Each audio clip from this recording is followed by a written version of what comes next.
Welcome back. You're listening to Tuttle Talk here on the Real Estate Radio Network. I am your host, Andy Tuttle. Thank you so much for staying with us. I told you I was going to bring some good ones for you today. Special guests right here, right now. If you're driving around and you are looking for the home of your dreams and you know you're going to find the one that you want, well, you better listen in because we're going to give you some strategies and tactics right here that are going to help you win that deal today. We have Laura Bhanot, one of the top 250 agents in all of Dallas-Fort Worth, over with RE/MAX DFW and Associates. Laura, welcome to the show. Thank you. Glad to be here. Thank you so much for being here and coming back. Thank you. You stood me one time and you actually decided to come back on the show. I'm shocked.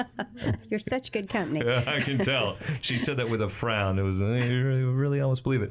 We also have Nina Bhanot, another fantastic agent who's actually, been in the business only 4 years, but she is making a splash. And I tell you what, this is the great thing about new agents that are doing it right.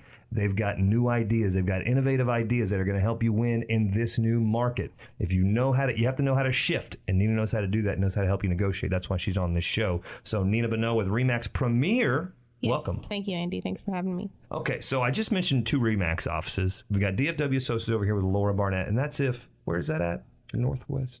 It is Capel. It's in Capel. Capel is the main office. Of course, they have 6 offices across the Metroplex. Right. But my office mainly focuses on Capel, Las Colinas areas. Right. Great. Okay, Laura. And then, Nina, you're at RE/MAX Premier, that means there's some similarities because there's a RE/MAX brand, but you're over in the Frisco, Plano area, correct? Correct, yes. Those are your markets. Yeah. So what are the similarities? I mean, are they kind of the same, or are they basically like different companies when you look at DFW and Associates versus a RE/MAX Premier brand? What's the differences? I think there's a lot of similarities under the RE/MAX umbrella, and that's where both the companies have a lot of things that are the same. But because we work in different markets, I think there's different trends, different things we're seeing in terms of inventory and what's happening in each market, with me being in Frisco, Plano, and being in Capel. So, Laura, in your market right now, you work in a lot of luxury homes as well, right? I do, yes. Which is over 500,000 is basically it. And I know you do a lot more than that, but I think the minimum mark is over $500,000 to be luxury home, I think. I would say that At as minimum, well. Yes. Right. And so in that market, you're not seeing as many multiple offers, right? I'm not in the, let's say, over 850 range. Okay. But anything underneath that, possibly, yes. Okay. I'd probably say anything under 400,000, we're probably going to have an offer in a week. Okay. All right. If it's staged right and done right as the listing agent, and that's what we do as listing agents, we do a lot of preliminary work before we put that house on the market. And I want to get to that in a second because I know there's a lot of people that think, you guys get this, right? They're like, well, it's such a hot market. Why do I need an agent, right? So we're going to answer that question here in a minute. But first, I want to kind of juxtapose that to your market. So your average price point's in the $200,000 to $300,000 range, isn't that right? Yeah, I also do a lot kind of in the $500,000 range. So tell us the differences in your market right now as far as where are you seeing the multiple offers and where aren't you? I think when you're kind of in the 400,000 below, you're getting a lot of the multiple offers, especially when anybody's in that 250, 300, those are just gone. They come on the market, they're gone within, 6, 12 hours, you've got multiple offers on it. I think being in Frisco and Plano, when you start to get into the 500s, then a lot of the buyers have options. They can go to the pre-owned market, but you tend to drive 10, 15 minutes, you hit a new build subdivision, and so they can also build for the same price. And so then it comes down to, well, if I'm going to pay around the same money, do I want a property that's a new build with all these new upgrades in a new subdivision, or do I want to go pre-owned? And sometimes, people do go pre-owned because you're in an established neighborhood and they want to be in a certain neighborhood or go and be zoned to a certain school. You're listening to Tuttle Talk here on the Real Estate Radio Network, talking with Laura Bhanot of RE/MAX DFW and Associates and Nina Bhanot of RE/MAX Premier, talking about the low inventory market and kind of setting the stage for the discussion today. So what I took away from this, ladies, and this is panel style, so be willing to ask each other's questions. This is great. We're all talking here, and Matt's here too. So to ask questions. From what I get from what you said, I get that $400,000, whether you're in Capel or Frisco, Plano, or really anywhere in DFW, that's where you're seeing a lot of multiple offers, is below $400,000. I would say yes on certain areas, but usually you've got to have a good school system. I wouldn't say there's certain areas in the DFW Metroplex that I would say are probably not getting multiple offers in that price range. Right, if it's not desirable. So I spoke too soon there. Yeah, right. That's okay. And I think a lot of people just hear, oh, the market's so hot and we're getting multiple offers, but it still comes down to two basic things. Your home has to show well and has to be priced fairly. And if it's not showing well and it's not priced fairly, you're not going to get those multiple offers. I agree. So if you're a seller in this market, you're like, look, it's so hot, I don't need an agent. I'll sell it myself. What would you say to them? I would say that, you're looking at an agent to guide you and help you price that property and see, how much can you push the market to get a good price. But you're also looking at that agent for all the knowledge to walk you through the whole process. Setting the price and putting it on the market is just one step. And I think you really understand the value of a realtor when something goes wrong. And when you look at all the moving parts in a real estate transaction, something inevitably is going to not go to plan. And that's where I think you lean on your realtor to understand the contract, understand what your rights are, and help guide you through that process so you have a successful closing and actually make it to close. So, Laura, talking about this, staying on this subject, and what Nina was touching on there was you leveraging. As a seller, you got to be able to leverage the power you have right now because it's a seller's market. And if you don't know the questions to ask, and you don't know the pitfalls that can happen, and you don't know when, like you said, you don't appreciate your realtor because nothing's gone wrong yet. What is a good example of maybe a seller that when you're helping them that they wouldn't think of this, and you're putting them in a position to educate them to make sure that they're getting top dollar and they're selling at the right price and they're selling as quick based on their needs? One of the things that we do is we stage the home first. And a lot of times when I go on a listing appointment, it is going to be 3 to 4 weeks before we put that house on the market. We walk through every room of that house. We write down the amenities that they have and what needs to be fixed. And that needs to be done before it goes on the market. And you do get emotional buyers. They're not, they get panicked when they think another buyer's coming in their house and looking at their house that they haven't even bought yet. Right. And so we thrive on getting that kind of emotion built up in a house. So if it's staged right and it looks perfect, we know we're going to get that. One example, last year I had a house that was on the market we put it on the market Friday. By the end of the day on Friday, we already had 4 offers. When we get that type of a multiple offer situation, what we do is we say, okay, we're waiting 3 days. And we alert every agent and we say, you get all your offers in by Sunday, late Sunday, we're presenting all the offers. And that is cut off. And we're fair to all the agents, but we open it up and make sure we get that. We want that multiple offer situation to come. The house was listed at $399. We took a $420 cash offer. Wow. We do like cash offers, but they don't come all the time. The next thing we look for is somebody who's putting a lot of money down. That is something that helps us. And I think, it's just because the appraisals get a little bit tighter and things like that. So those are certain things that we just try to do when we get those. The agent has to also do the spreadsheet and lay out all those multiple offers for the buyer. So they don't have to read every contract. We've got it laid out in a spreadsheet and we're going through it so they can just kind of sum it up and see it. So you are, even in that example, of course, you're selling at the home for $20,000 over list. With a cash buyer, you don't have to worry as much about if the appraisal comes in or not, right? Which is one of probably the things that attracts you to that. That's the main reason we do that. Yes. Yeah, gotcha. So in a situation where there's not a cash offer on the table, Nina, what's some of the ways you help your sellers kind of navigate through what the best offer is, and what are you looking for, and how are you guiding them through that? I think, it starts off, like Laura said, with this spreadsheet. A lot of times you get multiple offers and it's great to have, 7, 10 offers on a property. But I go through and I actually detail out what all the terms are. We have a 9-page contract. Price is just one blank on that contract. There's a lot of other terms on that contract. So we kind of go through all of them, weigh them all out. I explain to them, what's to their benefit, what's to the buyer's benefit. And we really try and analyze which would be the strongest contract and also offer the least amount of risk to the seller. I had that's good. Another thing I see listing agents do, they do it with us. Now we are proactive. We actually now are starting to call behind our buyer's agents. We're calling the listing agent because we're just letting them know that the buyer's super pre-approved. They're same as cash pre-approval, and just instilling that confidence in the listing agent. And if the buyer's agents decided, because we'll usually talk to you, and if you guys tell us, hey, look, the only way we're getting this deal is no financing contingency, we're doing a double check and making sure everything is clean. It's super clean with the buyer, and they're responsive and know what they have to do. But we're calling the listing agents. We had a lady right now, just a client though, that we called a few before the show, that called behind the buyer's agents to talk to the listing agent, and it really helps the buyer get that deal. Yeah. Andy, I do want to say what you said is so right on. As a listing agent, I really do look at the lender they're using. We know which lenders don't get the papers to closing on time. The way I know you is because you shined when we used Oak Mortgage. It was just incredible, and they just shined and came through. And you were the listing agent on that deal. I was. I thought, I want my buyers to use you. So I was so impressed. You guys did a great job. Well, thank you. And a lot of that matters because, the sellers are going to look to us for our advice and our knowledge. And so we are giving them advice to say, we've worked with this lender. They're really secure. We know it's going to close on time. Even with the buyer's agent, I will say I've worked with this buyer agent. They're really professional.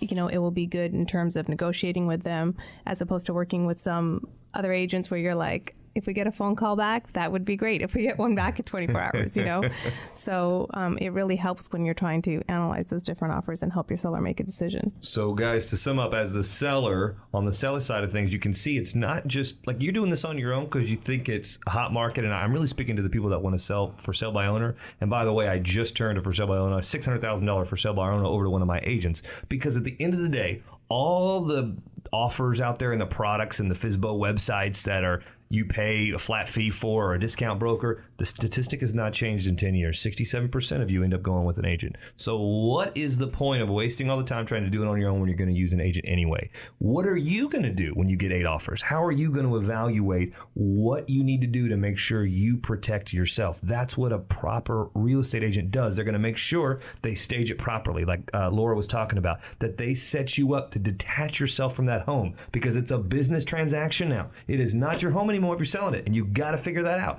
These agents can help you do it. If you want to talk to the right agent and make sure you maximize your leverage and sell right for the right price and sell in the time frame you need to sell in, call me 469-319-0660, 469-319-0660, or text realtor to that number, and I will get you in your market. Whatever your market is, one of these 2 top agents in DFW, we're going to take care of you. We'll make sure you're set up right. Coming up here on Tuttle Talk, we're going to get, Matt's been sitting quietly this whole segment. Hey, you guys have great things to say. I'm learning. There you go. You're learning. You're going to learn too. If you're a buyer, we're going to transition to you now. We're going to talk about Matt's really cool technique. Not a technique. It's a service. It's kind of it's a document, but it's a powerful document that could give you edge to win that next offer. So stay with us.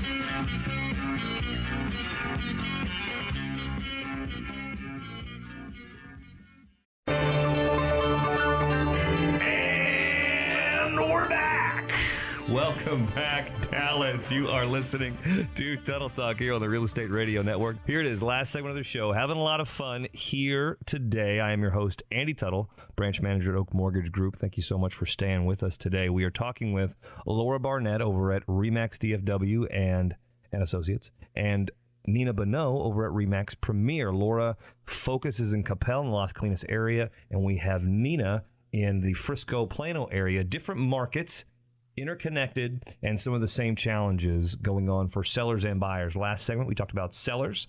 If you missed that segment, go to andytuttle.com. It will be there for you, and you're listening pleasure and learning. In this segment, we're going to talk and switch it over to the buyer's side. So, Laura, for a buyer, it's important that they know what a seller's looking for. And so that's what we kind of laid the groundwork last segment. What's a seller looking for? How can they maximize their leverage in this market? So by knowing what the sellers want, you can give it to them. And you need to give them what they want in this market, right? Correct. So what are some of the things that a buyer needs to make sure they know what a sellers want? How can buyers take advantage of that to make sure their offer gets won? Well, number one, they have to be pre-approved. Nobody's going to look at that. Love that you brought that up. I did not set her up for that. I did not tell her to say that. They have to be pre-approved. We have to know that they can do. Credibility is key. So that letter is crucial, has to be there. Secondly, we want to make the offer really favorable. And if it really is a great property, granted, we're going to do the comps. I always tell my buyer, you're going to offer your walk-away price. And if you don't get it at that, you can live with yourself if you didn't get that, because we know when we're showing a property that's going to have multiple offers. Okay, so let's stay with that real quick. So when you talk about that, I need to jump in here. When we say that the offer that you want to make sure you give your walk-away price. So quick story. Had a client of mine, referred him to one of our realtors, some freakish, the buyer got pressured by her family to go with another realtor. This realtor, and this goes back to what you say about doing easy versus right, did not offer a walk-away price. They offered $20,000 under list, and they did not get the offer. Shocking, right? Yeah. So when you talk about your walk-away price, what is different about that now than in a previous market, Nina? I think that, first of all, it starts when I meet with my buyer, I educate them on the market we're in. And on the market we're in right now, you have to be able to give asking. We're not going to give anything less than asking. And technically, you're over asking in multiple offers. So it starts with the education of the market we're in, and then talking to them and saying, you know what, you need to present an offer where if I came back to you and I tell my clients it's $1,000 over, you have no remorse. You put yourself out there the best that you could do. And if it's $1,000 over, it was out of your range, you are okay with that and you can live with that. Okay, so before we move to the next segment, or the next piece of this, so I want you to understand, this is a seller's market. That means if you're listening to Laura and Nina, if the seller puts it on the market for $300,000, you are offering $300,000 or potentially more, correct? Yes. Correct. You wanted to go. If it's a multiple offer situation. If it's a multiple offer situation, and that's what an agent is going to know and have a pulse on. Yes, a good agent. And usually the listing agent has to tell us if it's a multiple offer situation. Okay, so that's very good. So before you get all crazy and you make your offer, the buyer's agent, and of course these agents, Laura and Nina, both represent sellers and buyers. Okay, and so when they put their buyer hat on, they're going to call the listing agent and make sure find out if it's multiple offers or not, right? Correct. Right. Yes. And go ahead. The first thing that I do is I call the listing agent and I say, tell me what's important to the sellers. And price is one thing, but the contract's made of so many different terms. So I had a situation where there was 7 contracts on a house. I was representing the buyer. We didn't have the highest price, but all the other terms that we had in our contract were really strong and favorable for the seller. They chose our contract. So sometimes you don't have to have the highest price, but if all of the other terms works for them, what these people really wanted is they wanted a lease back so they could still stay in the house after they had closed and sold the house, so they didn't have to move their kids during mid-school. My clients were okay doing that because they were on a month-to-month lease. That was huge for them.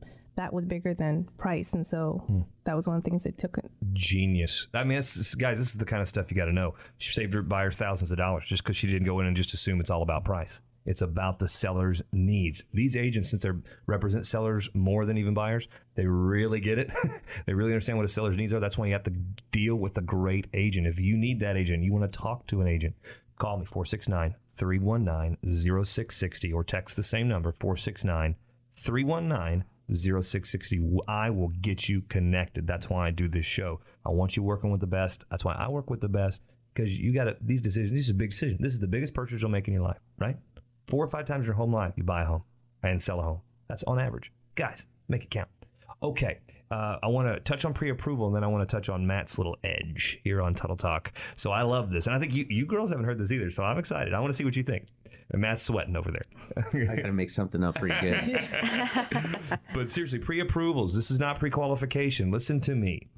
Thousands and thousands of homeowners are losing out on these offers because they got a pre-qual or an internet lender, or they got it with a lender, or they got a pre-approval with a lender that every agent in the world knows can't close your loan. And so it doesn't matter. If you have a paper that's not worth the ink that was printed on it, it doesn't matter. You've got to show your lender. You got to get with a good lender. Okay. One, if you don't know if you're dealing with a good lender, I have the article that I give out every week for free. It's the 4 questions you must ask every lender that you're interviewing. Every single one. The 4 questions you must ask. If you want to know those questions, email me, answers@andytuttle.com, or again, text or call the number 469-319-0660. I'll help you do that. But outside of that, after they've answered those 4 questions, you got to make sure you give them everything. You got to give them your income and your asset documentation. You can't just tell them what you make and then say, no, don't pull my credit, right, girls? Correct. It's not how it works. What are you going to think about that pre-approval that says that I didn't review anything? And I think another important thing with a lender is I I ask my buyers, is your lender available if you need to call them on a weekend? A lot of times we are showing properties on the weekend and we want to submit an offer and we need a pre-approval letter. Can you get in touch with your lender and will they get back to you in a timely manner? Smart. You got to do these things. Okay, so that's that. So you got pre-approval. You got to make sure you're asking the seller and the listing agent, or having your agent ask the seller's agent, hey, what do you want? That's important. So you don't just go popping the highest price in there when that may not be the issue. And then, aside from some other things we'll talk about in a second, you can have a little bit of, what do you call that? The smoking gun, maybe? And that's what Matt has for us today. I'm really built this up, buddy. It better be good. Yeah, it's a lot of pressure. What Andy's talking about, something we were talking about over the break, and it's called the escalation clause. It's not part of the standard Trek forms or anything that people have access to. So it is something that you want to add to the end of it. And we use an escalation clause in situations to where a buyer and or seller, want to have certainty that they're going to continue to work together throughout the negotiation process. What it does is it protects against multiple offer situations, or at least situations to where if you still want to accept additional offers as a seller, you can, or have people submit offers, you can actually still increase that price with the current buyer. It's kind of like whenever you go to eBay.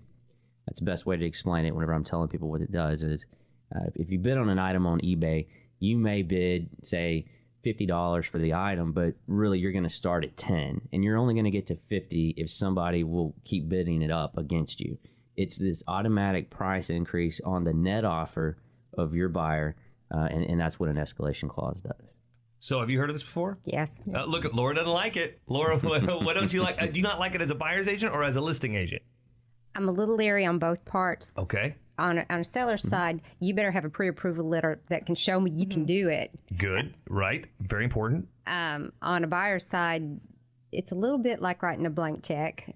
Yeah, it kind of is. You definitely want to put a ceiling on it. You always want to put a ceiling on it, and you want to explain to the buyer whenever you get them into the escalation clause. You want to explain to them that it's possible that they'll have to bring additional cash to closing, because it may not appraise for as much. I have seen it, end up in situations to where they had to bring extra cash.